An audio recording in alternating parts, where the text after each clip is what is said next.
break down. By the way, we've got some news on, not news, but Jim Williams put this out there earlier today. Spoke to a high-ranking administrator for one of the Pac-12 four-corner schools. Remain optimistic they will get a media deal done. We've heard that 1,000 times. Keep the conference together. Having said that, this is again from the administrator to Jim, that we have spoken to Big 12 Conference and exploratory due diligence conversations. We've known that. Many have reported that. We've discussed that. Moving from one conference to another is no simple process. And to be frank, if we are considering changing memberships for exposure reasons, now this is the kicker. We need to see the number of games we will be getting on linear in advance. It makes no sense to move if we're getting less exposure than the four incoming schools.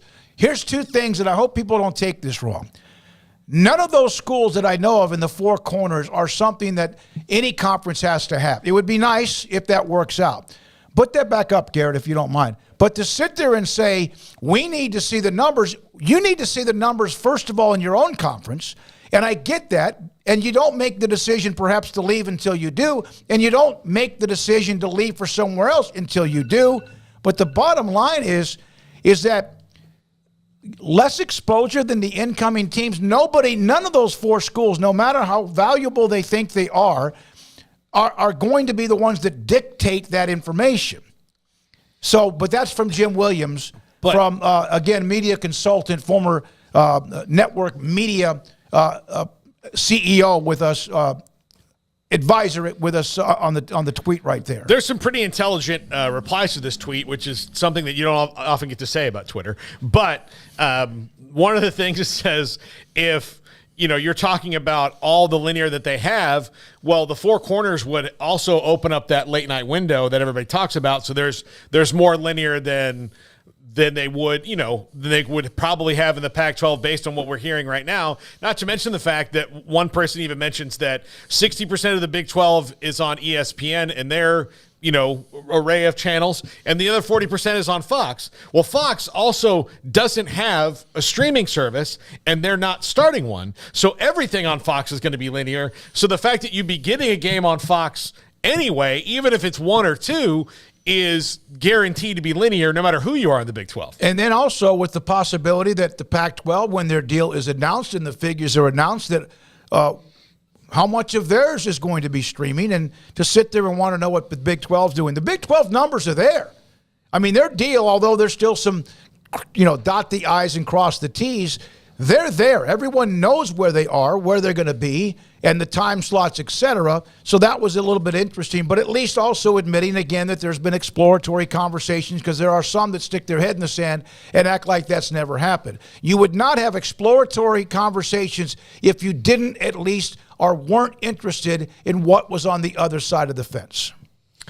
Yeah, I mean, I think, they've got to do what's best for them. So, perhaps it's a positioning thing to try and get more, juice out of the squeeze. They don't have to go anywhere. I mean, I don't know. So I think sometimes people act like they've got some gun to their head where it's like, you better make a decision, and it's like they could stay in the Pac and not make as much money. But if they can talk to the Big 12 and ensure that they get a couple of things that are even better, then why would you not do that for yourself? So I don't take that as like, how dare they?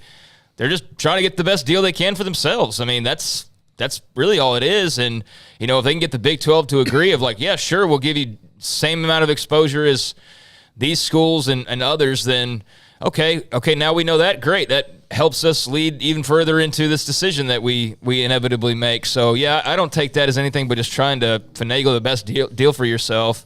But I understand that the kind of thing to assume is that there's some, nose in the air arrogance or something like that coming from that direction, as though they're trying to demand what they would get. But, if you're asking me like, Craig, you want to go work here? Okay, well, what are the numbers? What are the details of that? Do you think that, I can get as many vacation days as Jim? Is that me being arrogant, or is that me trying to get the best deal for myself? So that's how I view it, which is probably a bit differently than most.